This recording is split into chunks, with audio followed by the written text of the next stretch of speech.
Nama Om Vishnupada Krishna Presta Bhutale Shrimati Bhakti Vedanta Swaminiti Namane Namaste Saraswati Deve Gauravani Pracharne Nirvishesha Shunyavadi Paschatya Tarne Shri Krishna Chaitanya Prabhu Nityananda Shri Advaita Gadadha Shivas Adi Gaura Bhaktavrinda Hare Krishna, Krishna Krishna, Hare Hare, Hare Rama, Rama Rama, Hare Hare. Vanchikalpatarubhyascha kripa sindubhya evacha. Patitanam pavanebhyo vaishnavebhyo namo namaha. Srila Prabhupada ki jai. Right, so yes, we're right in the middle or just past the middle of the 5th chapter, taking us a little longer than I had expected to get through it, but it's okay, no real problem. We do have time for catching up. Yes, so we made a start. Oh, where are we? Narada instructs and corrects Vyas. We're up to verse 19, am I right? Yes, 19, thank you. Right, 19. So,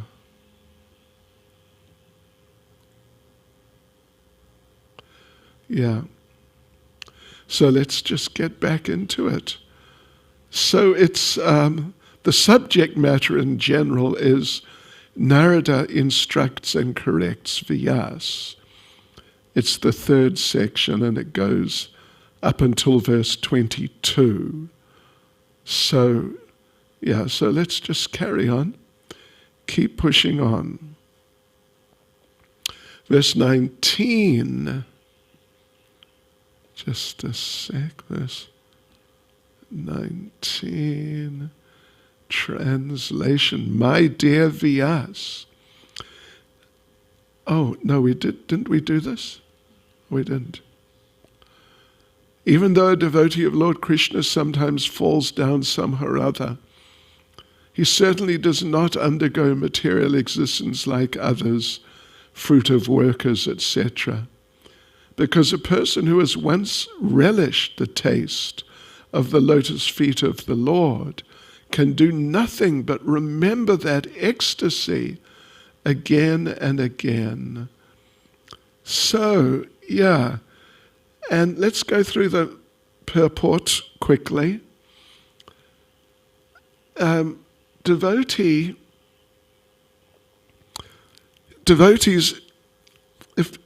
when people get into Krishna consciousness, at least to some degree, then they find that there's just an amazing taste there. It's really wonderful. Therefore, as Prabhupada says here, they become what's called rasagraha, one who has tasted the sweetness of the lotus feet of Lord Krishna. So, of course there are. It happens. And Prabhupada says there are many instances where devotees have fallen down due to uncongenial association.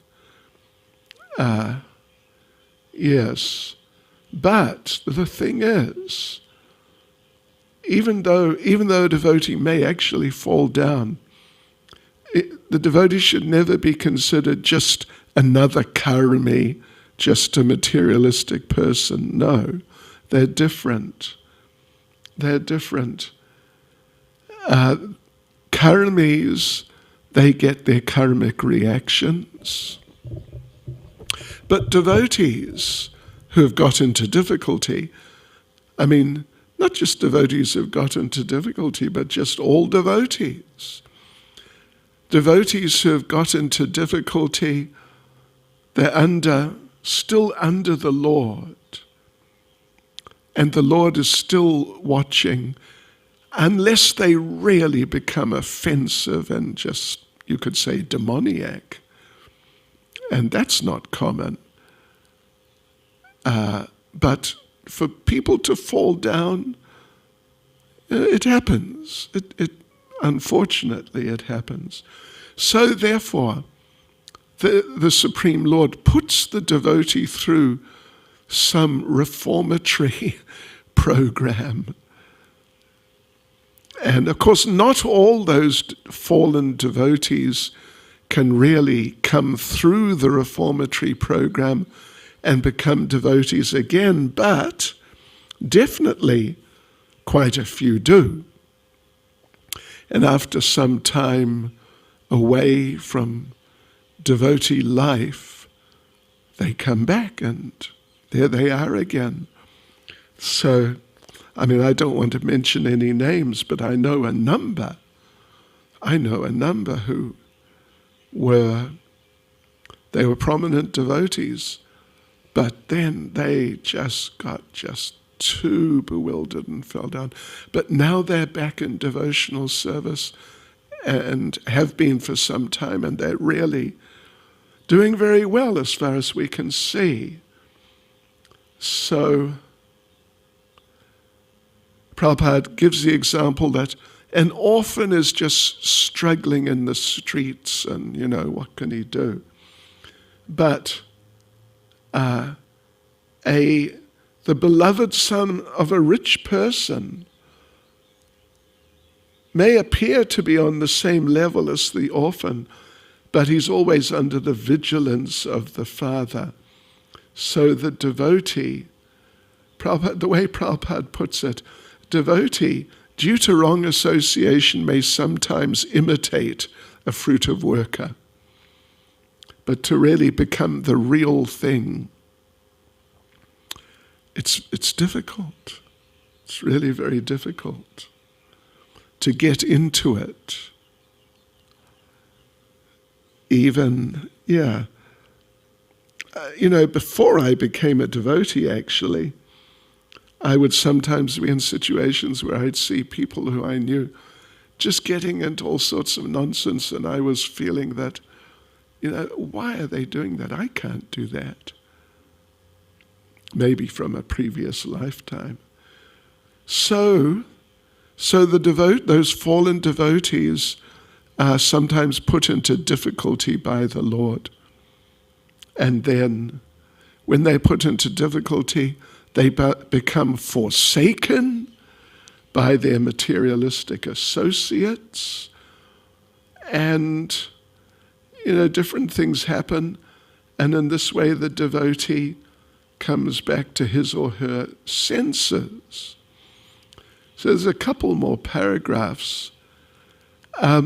Looking at it from a slightly different, longer-term perspective, in Bhagavad Gita, of course, we know that Lord Krishna talks about devotees who do not reach perfection and have to take birth again, but by his arrangement, by Krishna's arrangement, they get born in suitable families.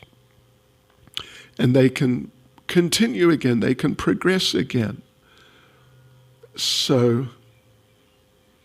But Prabhupada, we're in the second paragraph now. In the middle of the second paragraph, Prabhupada makes an interesting point. The devotee who becomes helpless by the will of the Lord means,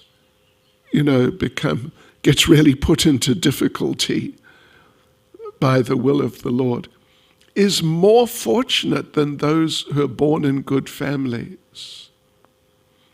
And we have seen, what could be a better family than Prabhupada's family, or Bhaktivinoda Thakur's family for that matter. And in Prabhupada's family, Prabhupada was such a devotee. But none of his children became like real devotees, so to speak. And one of them became more or less a demon. So, and even in Chaitanya Charitamrita it explains that Advaitacharya had 6 sons. 3 were devotees, great devotees. 3 became Mayavadis. So, to be put in a sort of, what would you say, a reformatory program is actually better than to be born in a good family where you've got good association, but there's not so much of a motivation that I must become Krishna conscious, because otherwise it's just too much. So the 3rd paragraph, just a short little paragraph. Devotional service is so wonderful.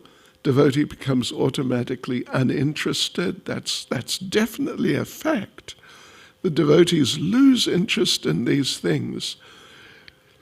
And even if sometimes there's some sort of shadowy attraction or something, it's not a serious attraction. And the devotees, becoming uninterested in material enjoyment, Prabhupada says, that's the sign of perfection in devotional service. And pure devotee just always remembers the Lord. Yeah. So, okay, on to verse 20. Let's have a look. The Supreme Personality of Godhead is himself this cosmos, and still he's aloof from it. From him only has the cosmic manifestation emanated.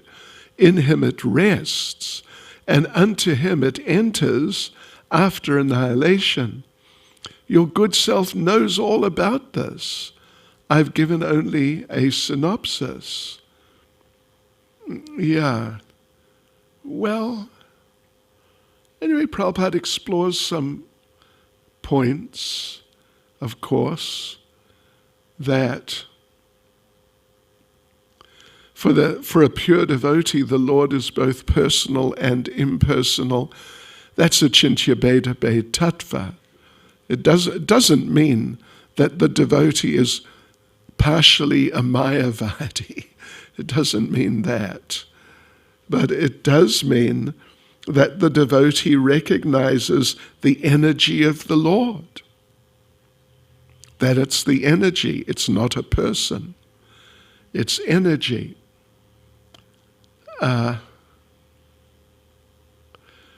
So Prabhupada gives the example of a tree.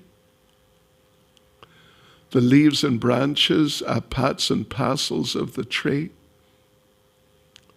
The leaves and branches are also the tree, but the tree itself is neither the leaves nor the branches.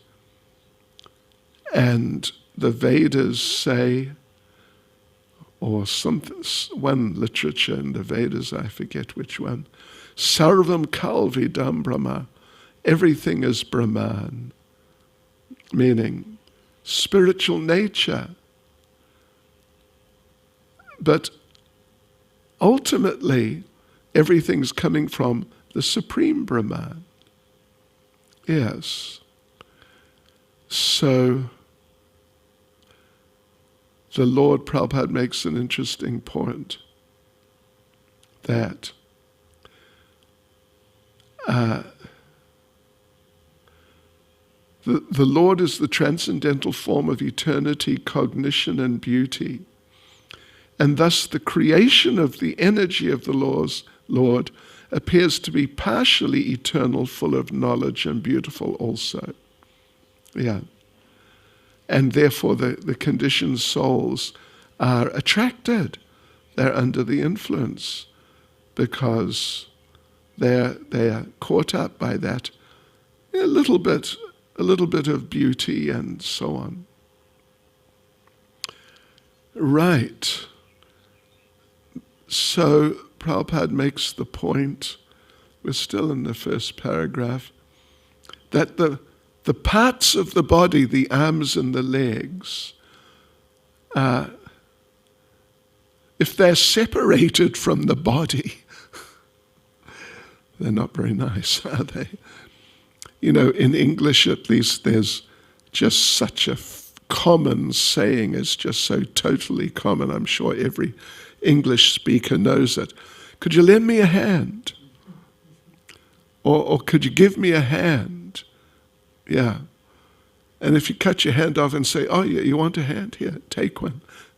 Then that's just, it's not going to go down very well at all. Yeah.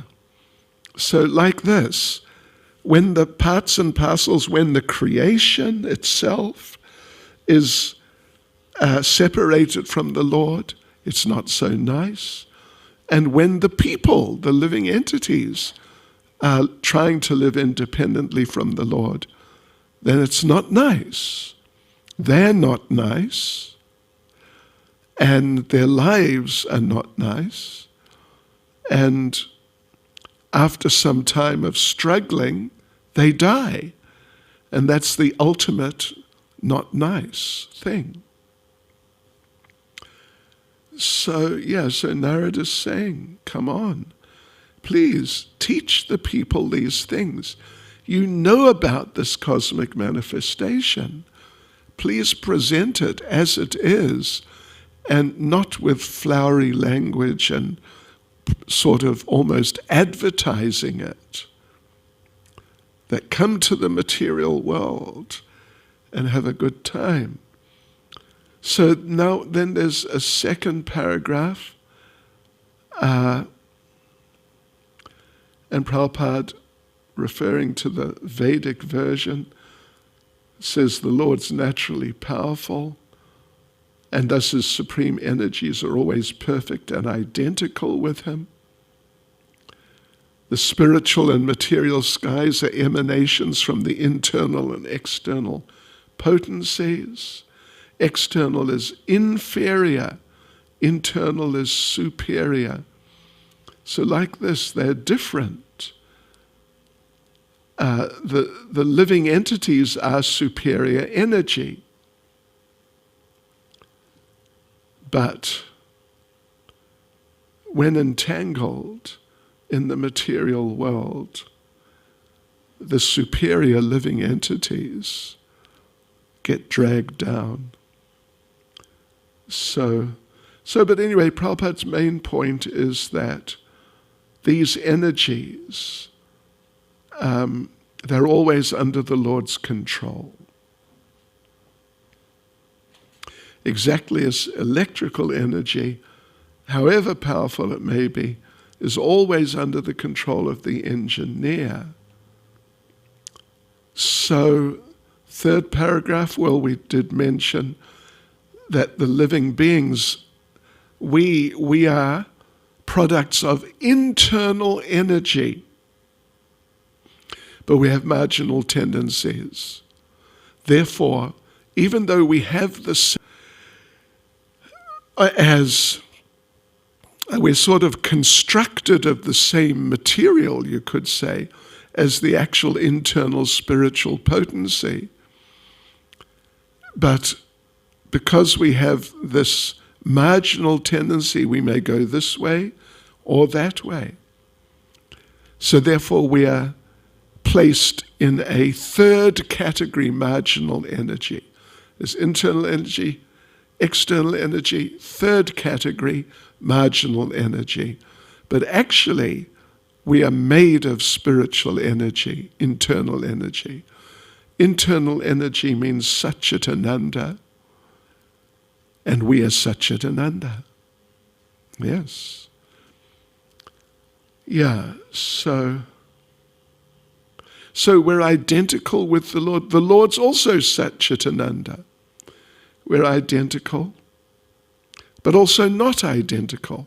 Identical in quality, but not in quantity. And we do so many things like what he does. He creates, we create. We have relationships, he has relationships. We love, he loves, etc., etc. Yeah. So, but fools think that we're equal to the Lord.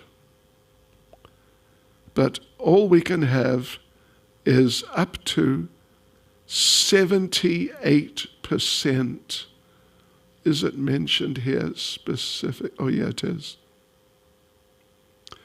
We can have up to 78%. Yeah. The human being, after attaining complete perfection, may achieve a large percentage of the qualities of the Lord, say up to 78%. But it is never possible to surpass the Lord or to become equal to him.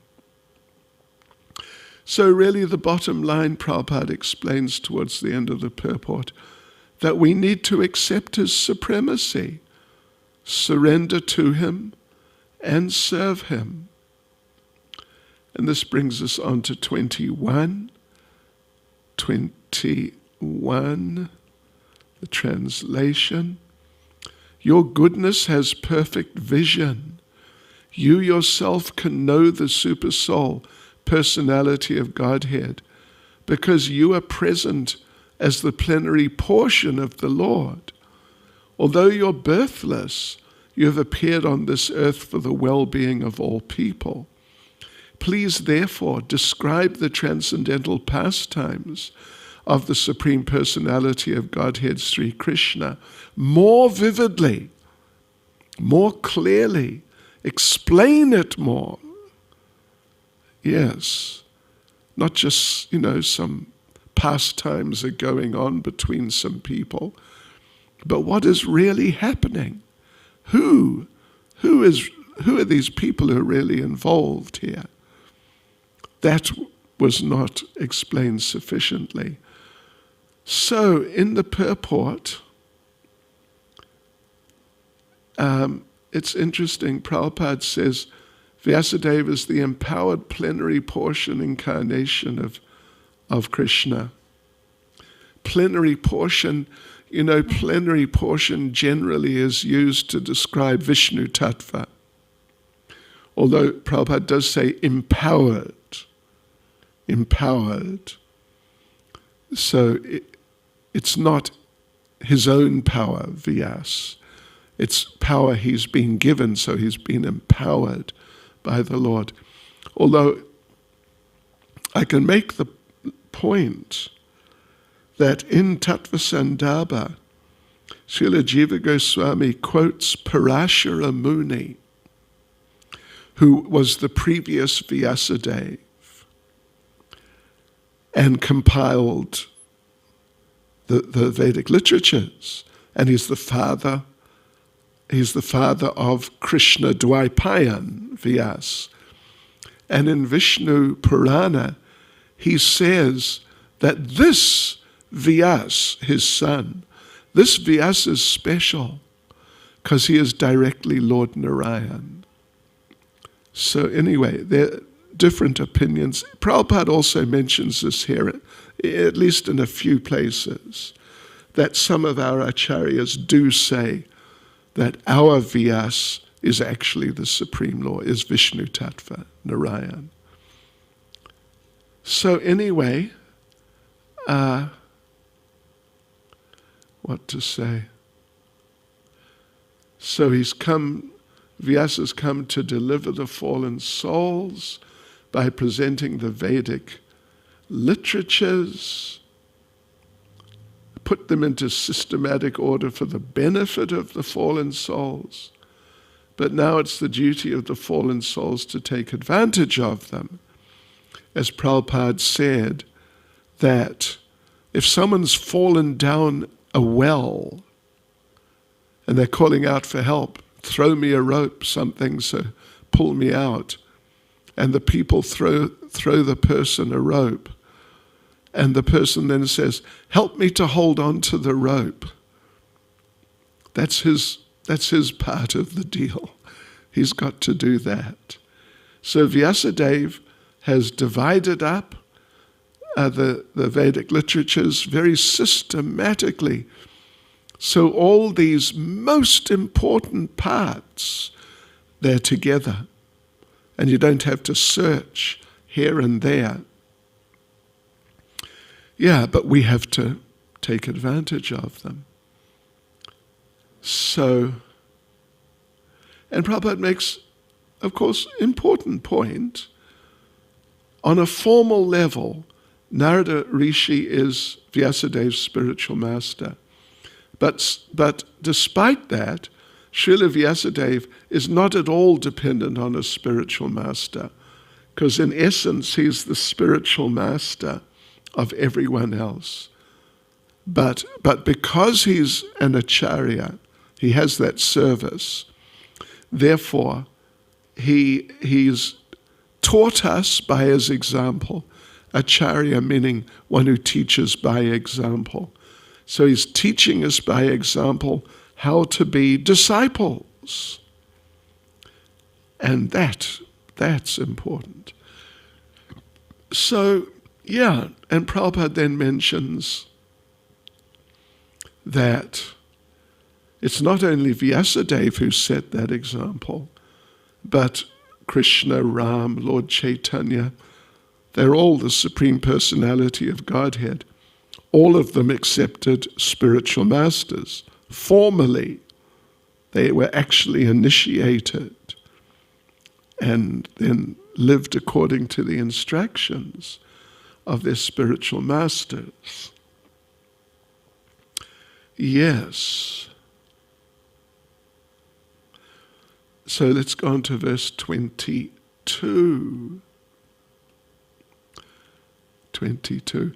Learned circles have positively concluded that the infallible purpose of the advancement of knowledge, namely austerity, study of the Vedas, sacrifice, chanting of hymns and charity, culminates in the transcendental descriptions of the Lord, who is defined in choice poetry. So, yes, I mean, this is Narada, of course, again, that you have given so much knowledge, all the Vedic literatures, you've given so much knowledge, it's vast. But actually the purpose of advancement in knowledge and of austerities, of study of the Vedas and all these things, culminates in Krishna consciousness, basically. Transcendental descriptions of the Lord. It's all part of Krishna consciousness. So Srila Prabhupada, in the purport, talks about human intelligence. Of course, it's people on the material level are using it for certain subjects. But actually, even by cultivation of that knowledge, art, science, philosophy, physics, etc., even by cultivating that knowledge, people can attain perfection. That if we engage all these things, art, science, and so on, if we engage all these things in Krishna's service, then we can perfect our lives. Yes. So, but otherwise, these people generally, they use these things, they use that intelligence for sense gratification. Yes. So, Narada has explained towards the end of this first paragraph, Narada's explained that everything in this world is an emanation from the Lord, from his energies. And he says, at least Prabhupada says, they have come to be out of his energy. They rest on his energy. and after annihilation they merge into Him. In other words, they're all different from, or nothing is different from Him, but at the same time they are different, or the Lord is different from them. So anyway, this point we were making about the art, science, philosophy and all that, being engaged in the service of the Lord, Srila Prabhupada addresses that in the second paragraph, that when that knowledge of these things is applied in the service of the Lord, then it's beneficial. And Prabhupada gives different examples that art, literature, poetry, painting, etc. can be used in glorifying the Lord. The fiction writers, poets, and celebrated litterateurs are generally engaged in writing of sensuous topics. But if they turn towards the service of the Lord, they can describe the transcendental pastimes of the Lord. Valmiki was a great poet, Vyasadeva a great writer, and they engaged themselves in describing the activities of the Lord. And Prabhupada says, by doing so, they've become immortal. And science and philosophy can also be applied in the service of the service of the Lord. Don't bother with dry speculative theories for sense gratification. Use science like the Bhaktivedanta Institute. Use it to establish the glory of the Lord. It's an amazing program, actually. Yes. And Prabhupada puts it very interestingly. Well, anyway, let's just carry on. A great scientist should endeavor to prove the existence of the Lord on a scientific basis. Philosophical speculations should be used to establish the supreme truth. And all branches of knowledge, in one way or another, should be used like that. And right at the end, Prabhupada makes a really interesting statement. Scientific knowledge engaged in the service of the Lord and all similar activities are all factually Hari Kirtan, or glorification of the Lord. That's Prabhupada. Very advanced perspective on things. So now section D, the fourth section, Narada describes his previous lifetime. My gosh, this is interesting. So, verse 23, O Muni, this is again, it's Narada speaking. In my past life, in the last millennium, I was born as the son of a certain maidservant engaged in the service of Brahmins who were following the principles of Vedanta. When they were living together during the 4 months of the rainy season, I was engaged in their personal service. So, the way Prabhupada begins the purport of the sort of his commenting on this whole matter is that the wonder of an atmosphere surcharged with devotional service to the Lord is briefly described herein by Sri Narada. Yes, he was the son of the most insignificant parentage. Yeah. So,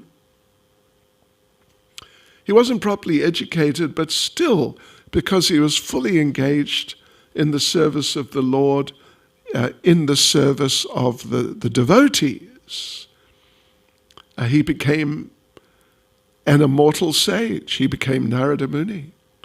Yes. And this is the powerful action of devotional service. And therefore, Prabhupada makes the point that, just a little further down there, that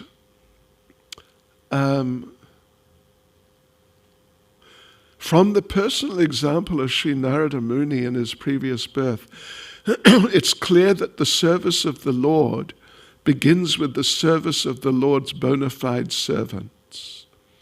The Lord says that the service of his servants is greater than his personal service.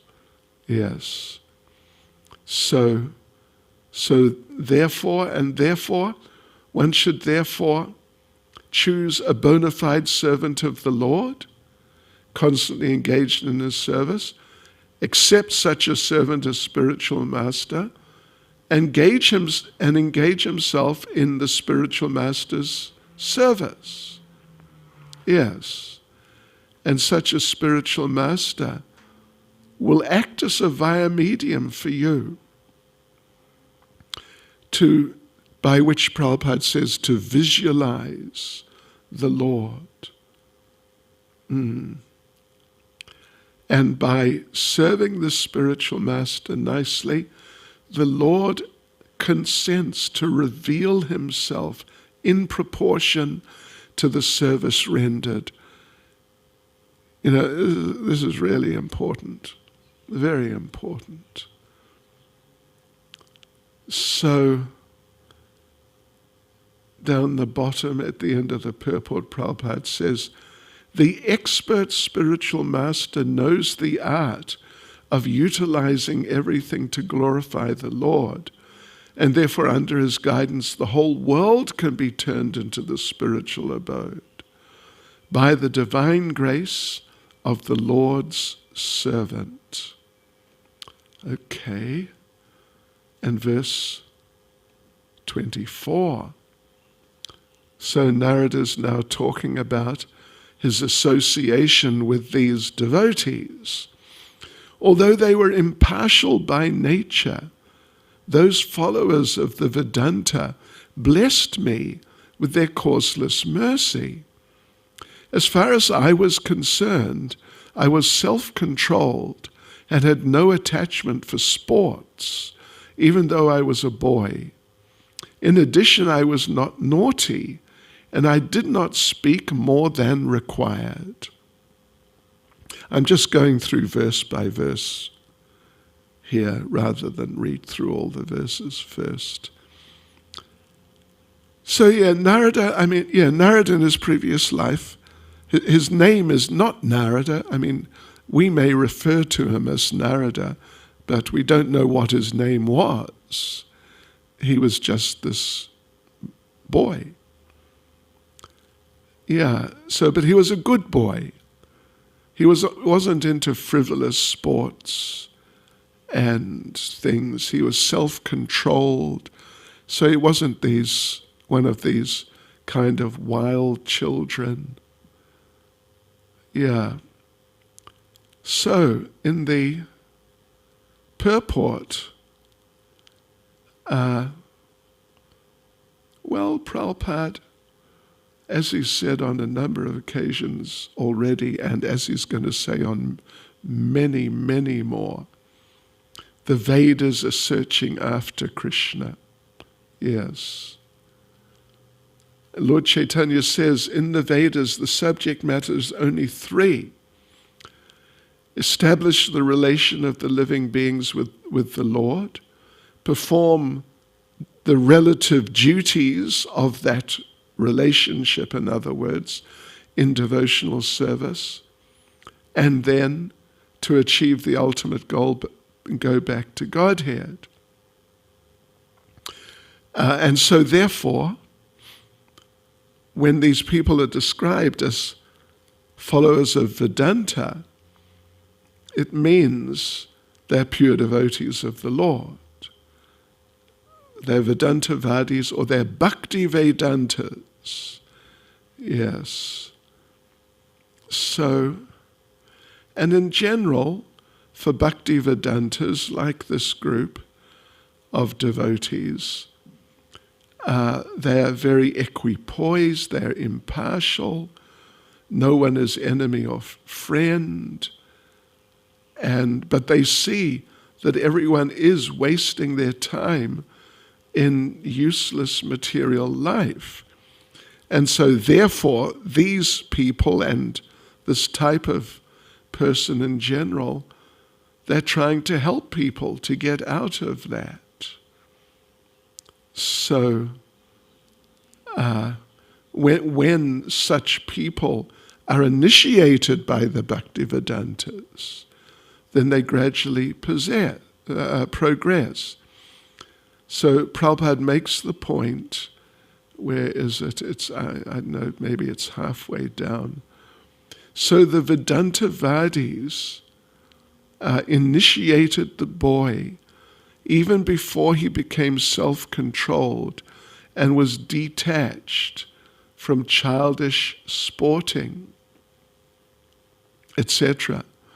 But before the initiation, he, the boy, became more and more advanced in discipline, which is very essential for one who wishes to make progress in the line. So Prabhupada talks about how in Varnashram, children from the age of 5, they are sent to become brahmacharis at the Guru's ashram, where they learn all sorts of transcendental things, whether it's a king's son or the son of an ordinary citizen. That training was compulsory. Not just to make people, well, it would make people good citizens, but not just that, also to prepare them for spiritual progress.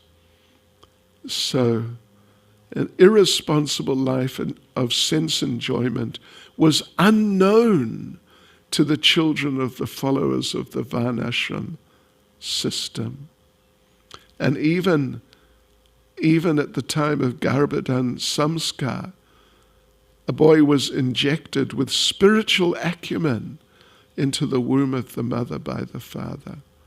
Yes, this is successful family planning to beget children for complete perfection. So, okay, on we go. Verse 25. And Narada is speaking. Once only, by their permission, I took the remnants of their food, and by so doing all my sins were at once eradicated. Thus being engaged, I became purified in heart, and at that time the very nature of the transcendentalist became attractive to me. So Prabhupada makes the point in the purports, just one paragraph. Pure devotion is infectious, just in a good sense, just like infectious diseases. Yeah. The infection clears away all kinds of sins. Yes. So the Lord is the purest entity, and unless you become equally pure, you can't become a pure devotee. So Narada got the infection from the Vedanta, Bhakti Vedantas, and the boy became infected with their qualities of purity by their association and by eating once the remnants of foodstuffs taken by them. And Prabhupada makes the point, such remnants may be taken even without permission of the pure devotees. Yeah. But there are pseudo-devotees, and you've got to watch out for them. Yeah. Don't take their remnants, whatever you do. Right. So by associating with pure devotees, all the obstacles get cleared away. So down Prabhupada talks about, going further down the paragraph, it's sort of like the development of the infection, how it goes from some initial infection to like a full-blown disease. So Prabhupada, actually, he goes through the stages of the development of Krishna consciousness from Shraddha to Prema. Yes.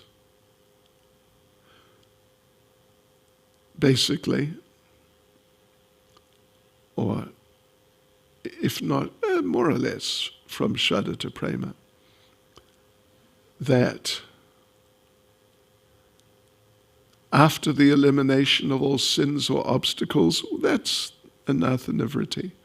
One can become attracted, one can have steadiness, one can have perfect taste. I mean, it's basically from Shraddha to Prema, actually. One can have perfect taste, one can have transcendental emotions, and at last one can be situated on the plane of loving service of the Lord. All these stages developed by the association of pure devotees, and that is the purport of this stanza or verse. Okay, so on we go to 26. O Vyasadeva, in that association, and by the mercy of those great Vedantists, I could then describe the attractive activities of Lord Krishna, and thus listening attentively, my taste for hearing of the personality of Godhead increased at every step. So, the Lord is attractive. I mean, basically he's saying, Narada's saying that he became attracted, and then more attracted also. More and more, it was increasing and increasing. So Prabhupada makes the point that the Lord is attractive in his personal features, means his beauty, but also in his activities, his name, fame, form, pastimes, entourage, paraphernalia, etc., etc. And he comes here out of his mercy and displays his pastimes and all of these things for the benefit of us. So we become attracted to his leelas, and attracted to him, and attracted to serving him. And in this way, the devotee advances. And Prabhupada is explaining this sort of essentially the same point as in the previous purport, that all accumulated by hearing about the Lord, accumulated sins are cleared, then the hearer becomes attracted to the features of the Lord. And the whole idea is that simply by hearing about the Lord, the Lord's pastimes, one can become one of the associates of the Lord. So one can achieve all these things, Prabhupada's emphasizing, by hearing. Yes, as the verse is saying. Verse 27.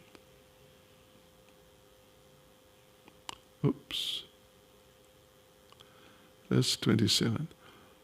O great sage, as soon as I got a taste for the personality of Godhead, my attention to hear of the Lord was unflinching, and as my taste developed, I could realize that it was only in my ignorance that I had accepted gross and subtle coverings, for both the Lord and I are transcendental. So, it's the development of Narada's story, of course, And it's the purport's very similar to the previous purport and the previous two even, that if we hear that wherever there's light, there cannot be darkness. The Lord is compared to the sun. Ignorance is darkness.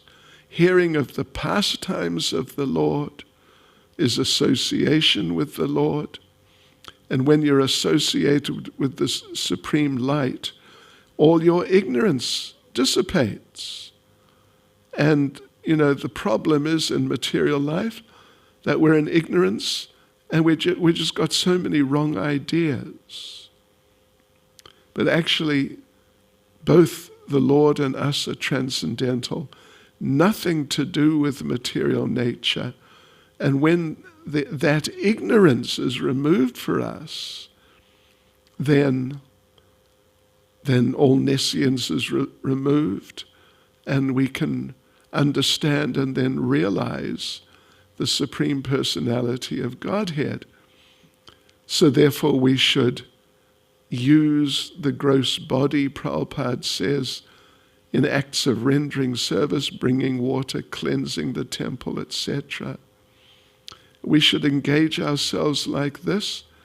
Subtle mind should be engaged in hearing the pastimes of the Lord. All these activities are transcendental. And if you do like that, then as Narada is saying here about himself, that he realized that he was not this body, basically. That only out of ignorance he had accepted the gross and subtle coverings or bodies. Okay, verse 28. Thus, during 2 seasons, the rainy season and autumn, I had the opportunity to hear these great-souled sages constantly chant the unadulterated glories of the Lord Hari. As the flow of my devotional service began, the coverings of the modes of passion and ignorance vanished. Yeah, they didn't just sort of slowly go away, kind of. They just vanished. So again, it's the development of the story. And Prabhupada explains how Krishna consciousness is dormant within all of us, but due to the modes of passion and ignorance, it's covered long, long time, since time immemorial. So if by good fortune, as in the case of Narada, we get the association of unadulterated devotees and hear the glories of the Lord from them, then our natural Krishna consciousness is awakened, and devotional service will just start happening. And just as the river flows to the sea, our service will flow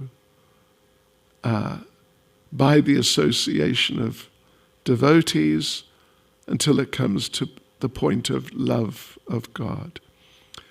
And such a flow of devotional service cannot stop. It's just so potent. It will sweep away whatever is in the way.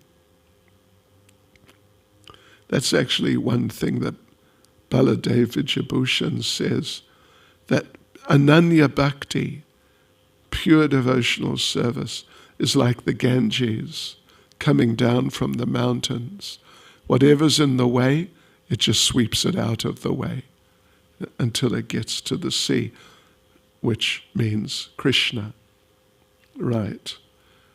So, okay, now we're moving on to 29. I was very much attached to those sages. I was gentle in behavior, and all my sins were eradicated in their service. In my heart I had strong faith in them. I had subjugated the senses, and I was strictly following them with body and mind. So in other words, now Narada has become a very serious devotee. And he's becoming a devotee who can be elevated to real pure devotional service. So such a candidate, Prabhupada says, must always seek the association of pure devotees. One should not be misled by a pseudo-devotee.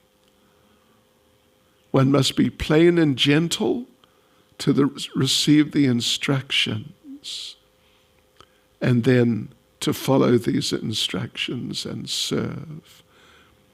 And Prabhupada concludes the purport. Well, Prabhupada says, by the association of pure devotees only, one can get rid of all sins from mundane association. A neophyte devotee must faithfully serve the pure devotee, and he should be very much obedient and strictly follow the instructions. These are the signs of a devotee who's determined to achieve success even in the existing duration of life. And on we go to verse 30. As they were leaving, those Bhakti Vedantas, who are very kind to poor-hearted souls, instructed me in that most confidential subject which is instructed by the personality of Godhead himself. So there's a purport here. The essence of which, or the most important, significant part of which is something may not have exactly been spelt out before. It's right at the beginning of the purport. A pure Vedantist or Bhakti Vedanta instructs followers exactly according to the instructions of the Lord himself. So the Lord has instructed in Bhagavad Gita and various other scriptures and said that we must follow him only. Then Srila Prabhupada gets into a whole discussion about the material creation and the Lord in relation to the material creation. Of course, that's going to be discussed in more detail further on. But anyway, basically, the Lord manifests the creation, but he's not part of the creation. Before the creation, he was in the eternal abode. After the annihilation, he'll continue to remain there. So he's not one of the created beings. He's a completely different type of person. Yes. So this can be understood by the devotees, but not by the impersonalists. They can't understand these things. And therefore Prabhupada points out that in the verse itself, Narada,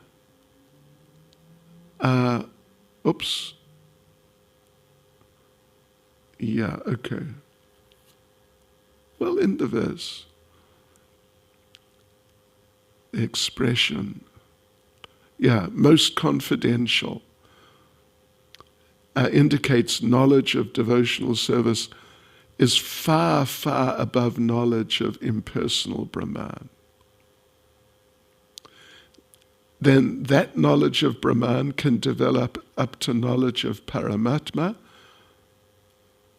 which is more confidential, but then the most confidential is knowledge of the Supreme Lord himself personally. 31. By that confidential knowledge, I could understand clearly the influence of the energy of Lord Sri Krishna, the creator, maintainer, and annihilator of everything. By knowing that, one can return to him and personally meet him. So, there's a description of the energies.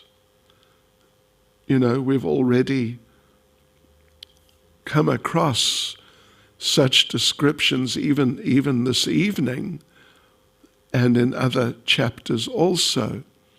Different energies, material energy, superior energy, manifesting material world, material energy, spiritual energy manifests the spiritual world. Intermediate energy is the living entities. Of course, they're actually spiritual, but they're intermediate in that they have marginal tendencies and they're struggling away in this material world. You know, these things we have actually read about quite a bit in the last couple of weeks. But they can come back to him. They can come back by rendering devotional service. They can enter the kingdom of God and become personal servants of the Lord. And the concrete example is Narada, who, as we'll see as we go on a little further, like next chapter, he actually becomes, from being a maidservant's son, just a little boy, he becomes an associate of the Lord in the next creation. Yes. So on we go. Section E, from verse 32 to verse 40, is Narada's realizations and further instructions. Okay.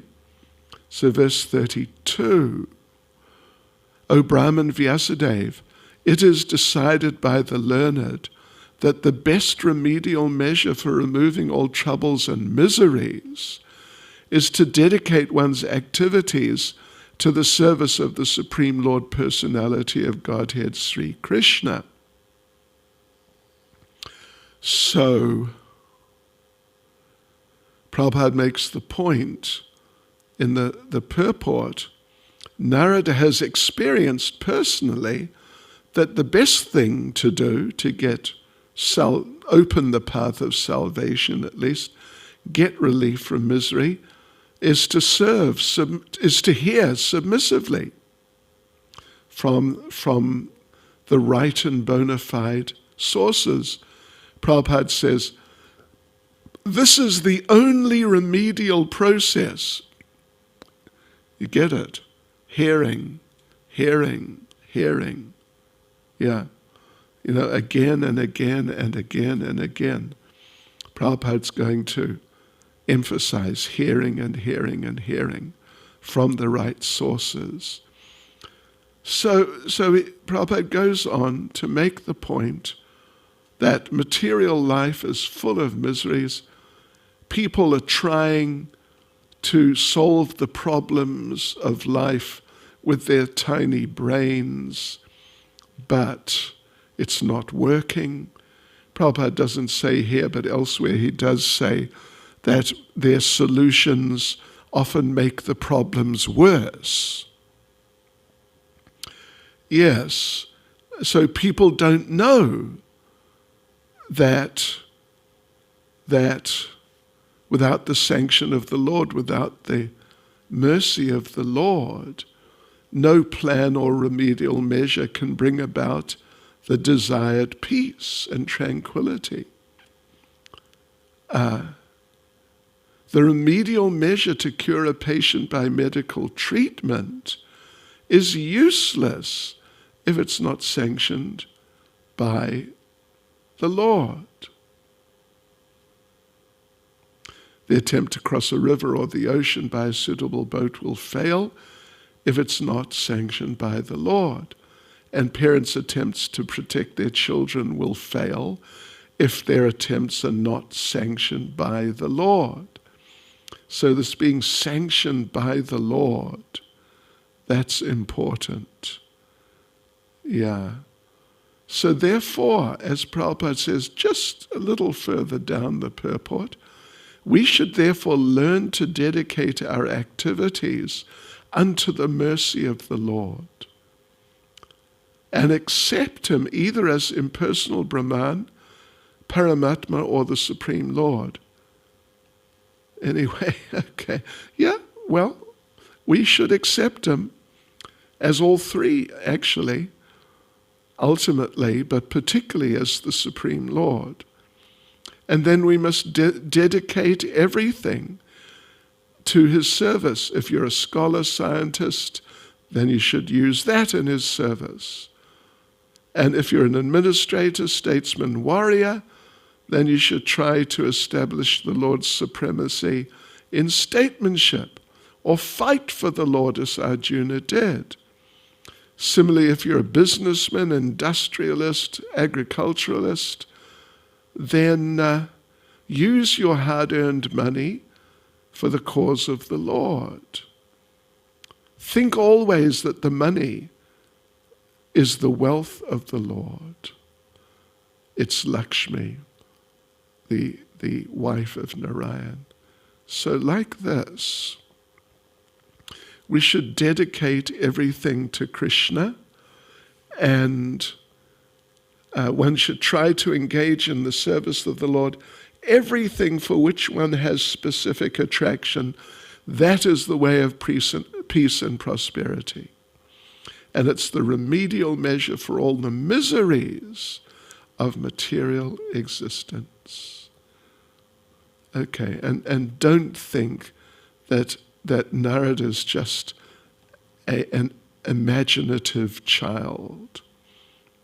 So now, devotees, we go on to verse 33, and there is an analogy in verse 33 that about milk preparations causing disorder of the bowels, but the very same milk converted into yogurt and mixed with some other remedial ingredients cures such disorders.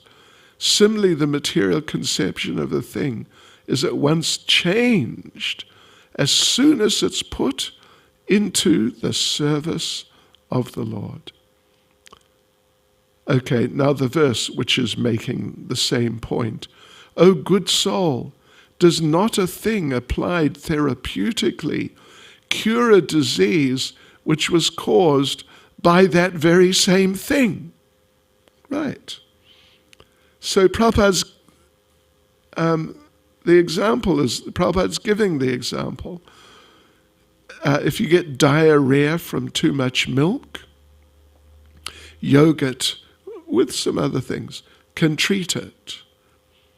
So we have to treat our material disease, our attachments to this material world, by engaging the same material things in the Lord's service.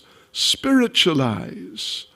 This is what Prabhupada says basically. Spiritualize. Such activities, material activities, have to be spiritualized. Just as by fire iron is made red hot, and thereby the action of fire begins. With the iron, that is. So material conceptions of things have to be changed, and it will become changed when those things are used in the Lord's service. That's the secret of spiritual success. Not lord it over material nature, nor reject material things, but make the best use of a bad bargain. Everything's come from Krishna, and if we use all those things in His service, by His inconceivable power, He can convert spirit into matter and all those material things into spirit. Therefore, a material thing, Prabhupada says, so-called, is once turned into a spiritual force by the will of the Lord. And in that way, we come to experience that, Prabhupada says at the end, Sarva Kalvidam Brahma becomes realized when everything is engaged in the Lord's service. And I think for this evening, last but not least, verse 34, thus when all a man's activities are dedicated to the service of the Lord, those very activities which caused his perpetual bondage become the destroyer of the tree of work. You get the idea, don't you? This is being emphasized strongly. So in the first paragraph, Prabhupada refers to Bhagavad Gita 15th chapter, the example of the banyan tree, which is the reflected banyan tree, reflected in the water of the material energy. And it looks like the real banyan tree. So the material world, it looks like the spiritual world. It really looks like it. The trees are there, the rivers are there, the people are there. Same idea. But unfortunately, it's all perverted. Yes. So, Prabhupada actually, it's interesting, he now emphasizes doing karma yoga. Do your duty, the work you normally do. The propensity for enjoyment may be turned into the desire for serving the mission of the Lord. By doing so, one's activity is changed into karma yoga, or the way by which one can attain spiritual perfection while engaging in the work for which he has a natural tendency. Yeah, like Arjuna. So then it'll stop generating karma, will gradually develop into real devotional service, not just karma yoga, and cut off the root of the banyan tree. That's what Krishna says also in the 15th chapter of Bhagavad Gita. So there's a second paragraph. So the summary is, first one has to seek the association of devotees, pure devotees, who are not only learned, but they're self-realized souls and unalloyed devotees. Then serve in that association. The neophyte must render service physically and mentally without reservation. And if one develops that service attitude, those great souls will give more mercy. And that injects the neophyte with all the transcendental qualities of the pure devotees. And this develops into strong attachment for hearing about the Lord, which brings a person to realize what is the nature of the gross and subtle bodies, and to understand that beyond them is the soul who has a relationship with the Supreme Lord. And after that relationship is ascertained, then pure devotional service to the Lord begins gradually developing into perfect knowledge of the Lord, beyond Brahman and Paramatma. So Prabhupada concludes the purport by such Purushottam Yoga. I mean, that's the name of the 15th chapter of Bhagavad Gita also. So he's sort of invoking the 15th chapter. by such Purushottam Yoga as it's stated in Bhagavad Gita. One is made perfect even during the present corporeal existence, means bodily existence. And one exhibits all the good qualities of the Lord to the highest percentage. Such is the gradual development by association of pure devotees. So on Monday we'll continue from verse 35, and it'll take maybe half an hour to finish the chapter, and then we'll go on to the 6th chapter. Srila Prabhupada ki jai.